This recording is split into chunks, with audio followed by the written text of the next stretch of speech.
Do you hear that? If you were an Allied soldier in 1944, like maybe you're hunkered down in the hedgerows of Normandy, or freezing your butt off in the endless Russian steppes, that sound wasn't just an engine. That sound was basically the Grim Reaper coming for a visit. We all know the legend, right? The invincible German Panzers, the big cats, history books, video games, Hollywood movies. They've all told us the same story for decades. German engineering was like space-age technology. They built the ultimate killing machines. The Tiger, the Panther, the King Tiger. Tell you about a disaster. A massive industrial-scale faceplant. See, the Germans didn't just lose because they were outnumbered. I mean, sure, that was part of it, but the real reason, they lost because of their own ego. They lost because of over-engineering. By the end of the war, German factories were pumping out these 70-ton monsters with armor. You know what they had? They had tractors. Literally, tiny little tin cans that they pretended were tanks. So buckle up. We are going to take a look at every single German vehicle used in World War II. From the embarrassing little lawnmowers they started with to the apocalypse tanks that crushed their own bridges. We're gonna look at the archives from places like the Tank Museum in Bovington, home of the famous Tiger 31, to separate the Hollywood myths from the gritty reality. We're gonna answer the big question: how does a nation build a tank like the King Tiger, which was basically immortal from the front, and still lose to a bunch of cheap mass-produced American Shermans? Get comfortable. We are diving into the mud, the grease, and the math of the Wehrmacht. Alright, let's rewind to September 1939, the start of it all. German propaganda is showing the world these terrifying panzer divisions. It looks unstoppable, but if you looked closer, the backbone of their army was this little guy, the Panzer I. I mean, look at it. It's adorable. It's not a tank, it's a heavily armored golf cart. In fact, because Germany wasn't allowed to build tanks under the Treaty of Versailles, they actually developed this thing under the code name Landwirtschaftlicher Schlepper, which means agricultural tractor. They built about 1,900 of them, and the weapons, just two 7.92 millimeter machine guns. That's it. You couldn't kill a tank with this, you'd be lucky to dent a truck. And the armor? 13 millimeters at best. If a soldier with a standard rifle got a lucky shot, he could literally pierce the engine block. But the Germans sent these training tanks into Poland and France anyway. Why? Because, well, it's all they had. It was a massive bluff, and the world fell for it. Right behind it came the Panzer II. Now this was a stopgap, basically a band-aid solution until the real tanks were ready. They made about 3,400 of these. They slapped a 20mm Kabuk 30 autocannon on it. Against other tanks, useless. But against Polish infantry or unarmored trucks, it shredded them. The famous Blitzkrieg, that lightning war legend, wasn't written by tigers. It was written by these cheap, fast little buzzing bees. But here is where the Germans got, let's say, opportunistic. When they took over Czechoslovakia, they found a gold mine in the Skoda factories. Enter the Panzer 38. See that little in the name? That stands for Czechish, German for Czech. Let's be honest here, these Czech tanks were mechanically way better than the German junk at the time. They built about 1,400 of them. These things saved the Wehrmacht's butt during the invasion of France and the early push into Russia. They had a decent 37mm gun, they were reliable, and they didn't break down every 5 miles. German generals were probably whispering to each other like, hey, these Czech guys actually know how to build a tank. Suddenly those little 37mm and 20mm guns were useless. The shells were bouncing off Soviet armor like throwing pebbles at a brick wall. The light tank era was over. Germany needed a bigger stick, a much bigger stick. Enter the mediums. This is where the German doctrine actually changed the game. Firstus, the Panzer III. They made around 5,700 of these. Now, this tank wasn't special because of its gun or its armor. It was special because of its brain. The Germans did something evolutionary. They put 3 guys in the turret: commander, gunner, loader. Why does that matter? Well, imagine a French tank commander. He has to drive, load the gun, aim, fire, and tell the other tanks where to go. He's overwhelmed. It's chaos. The German commander, he just sits there, looks out the hatch, and plays chess. He directs the battle. That efficiency is why they won early on, even when their guns were kinda meh compared to the enemy. And then, my personal favorite, the real hero of the story, the Panzer IV. You gotta respect this machine. According to the archives, they built roughly 8,800 of them. It is the only German tank that stayed in production from the first day of the war to the very last day. It was the mule, the workhorse.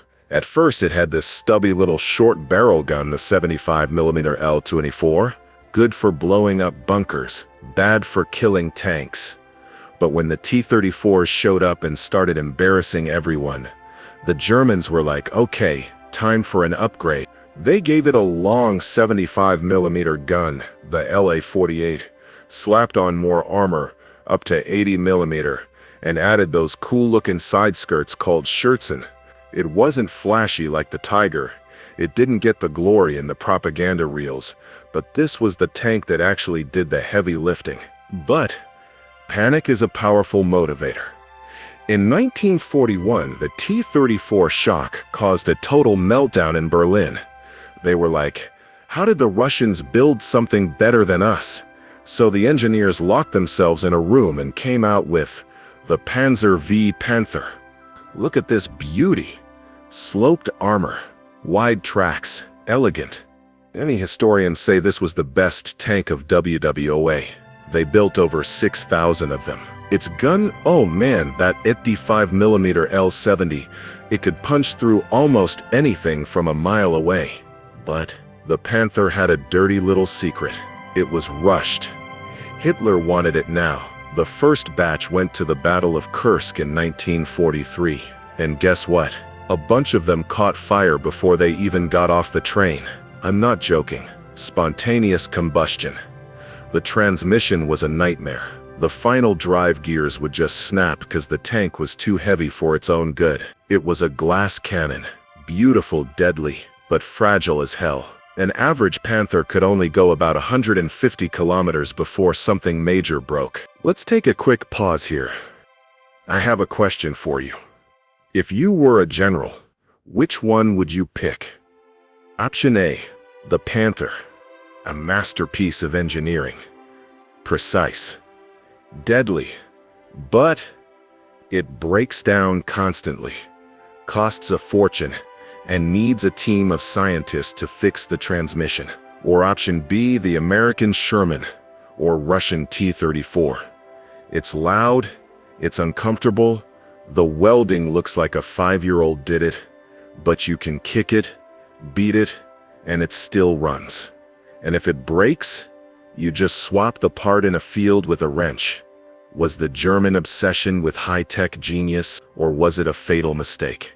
All right, back to the action. And now, we arrive at the legend.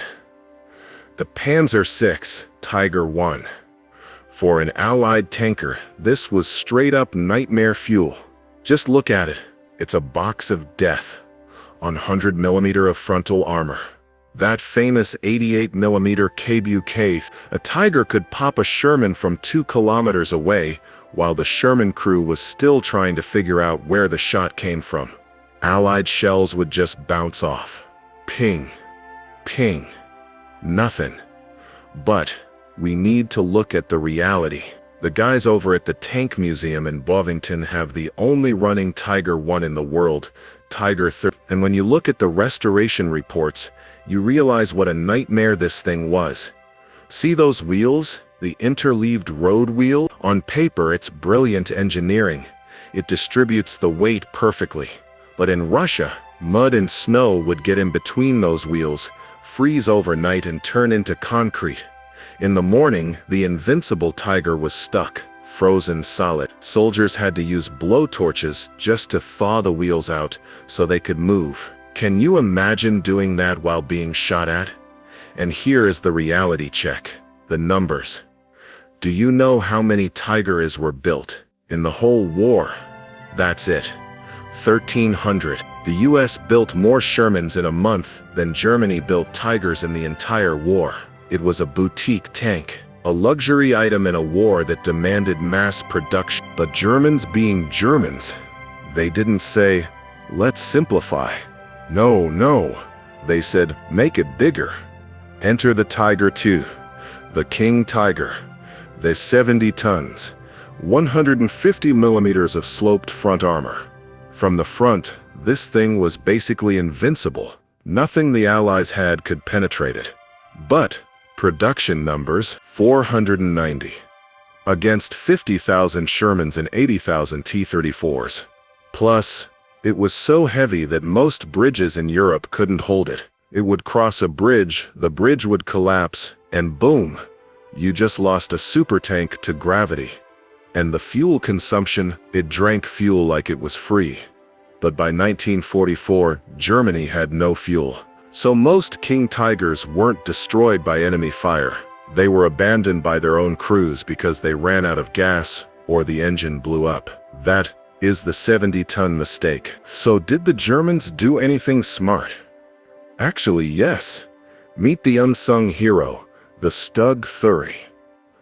Engineers finally realized, hey, turrets are expensive and complicated. Let's just ditch the turret. The result? The Sturmgeschütz. It was cheaper, lower to the ground, and easier to hide. They built over 10,000 of these. Think about that. For the price of one Tiger, you could build like 4 Stugs. And statistically, the Stug destroyed more Allied tanks than the Tigers did. That is efficiency. They also got creative with desperation. The Martyr series, basically taking old, obsolete tanks and duct taping a big gun on top 11. Or the Nashorn, the Rhinoceros. It had a massive 88mm gun but armor. So thin, shrapnel could go through it. A true glass cannon. And then the Jag Panther, built on the Panther chassis. Fast, sloped armor. Big gun, probably the best tank destroyer of the war. But only 425 made. Too little, too late. But then, the madness returned. We have to talk about the Ferdinand, later called Elephant 13. This is a prime example of what were they thinking. Ferdinand Porsche, yes, the car guy, built these chassis for the Tiger competition. He lost, but he didn't want to waste the hulls, so they made this 65-ton brick. It had a petrol-electric hybrid drive. In 1943, it was powerful, sure, but according to historical reports, these things were so heavy that while climbing hills in Italy, the electric motors would overheat and catch fire. They didn't even need enemy fire to be destroyed. Gravity and bad engineering did the job. And get this, the first version didn't even have a machine gun. So Russian infantry would literally just run up to it and throw Molotov cocktails at the engine vents. Can you imagine being inside that steel coffin unable to shoot back? And finally, the Jag Tiger. The heaviest armored vehicle to ever see combat. It had a 128mm gun that could shoot through a house and kill the tank behind it. But they only built 79 of them. 79. It was a dinosaur. A slow, gas-guzzling dinosaur. Okay, now we're getting into the weird territory. The stuff that makes you go, wait, they built what? Look at this beast. The Sturmtiger. It's a Tiger chassis, but instead of a gun, it has a 380mm rocket launcher. This rocket was originally designed to blow up submarines. The Germans were like, let's put it on a tank and level city blocks. They only made 18 of them, but one shot from this thing could disintegrate an entire building. Or the Goliath, a tiny, remote-controlled tracked mine. It was basically a suicide drone before drones were a thing. And we can't forget logistics. Everyone talks about tanks, but the Opel Blitz truck and the Siddi KFZ 25-1 Hanomag half-tracks were the ones actually moving the army. When the Russian mud got too deep, they even invented the Moltier, the mule. They took a truck, ripped off the back wheels, and put tank tracks on it. Problem solved. German adaptation at its finest. And the Kettenkrad, half motorcycle, half tank. It looks like something from a sci-fi movie, but it was actually brilliant for towing aircraft through the mud. So, what's the verdict? If we look at stats one-on-one, yeah, the German tanks were superior. A Tiger could kill 5 Shermans. Nobody denies that. But the Americans, they always sent the 6th, the 7th, and the 10th Sherman. Germany tried to win a global war with boutique engineering. They treated war like an art project. They built complex, expensive, high-maintenance masterpieces. But war isn't fought in a clean lab, it's fought in the mud. You can't beat 50,000 Shermans and 80,000 T-34s with 490 King Tigers. The math just doesn't work.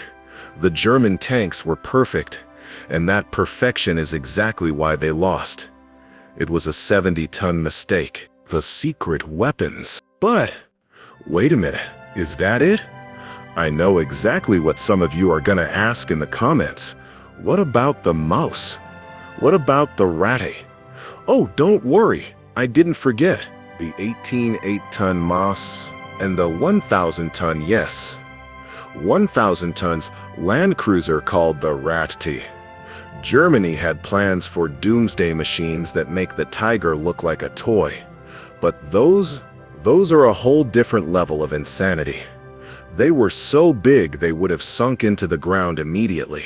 If you want a dedicated video on the secret weapons and the crazy prototypes that never saw the light of day, let me know in the comments. I'm thinking of doing a deep dive on them. And if you want to see the other side of this story, the cheap steel that actually won the war, click this video right here to see the truth about the American Sherman. Trust me, it deserves way more respect than it gets. See you in the next one.